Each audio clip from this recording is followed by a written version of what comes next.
Today's boilers, as they have been since their origin, involve the complex production and manipulation of steam. The forced draft fan blows air into the system.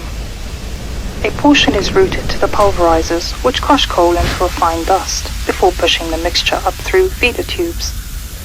The other portion passes through an air preheater, which transfers heat from the exhaust gases to the incoming air, raising the air temperature, reducing moisture, and producing a cleaner burn. The hot forced air and coal dust converge in the windbox, where the mixture is blown out through burners and ignited inside the firebox, transferring radiant heat to the water-filled tubes. The hot gases flow upward, heating the rest of the system through convection, before passing through the air preheater and ultimately flow into the scrubber, where pollutants are removed. Liquid water is pumped into the system at the economizer.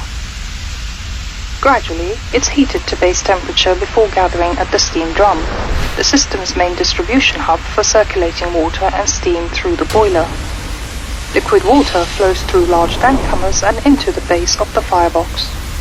A network of 2-inch tubes line the firebox walls, and burners force feed a continuous supply of combustible fuel into the ultra-hot firebox.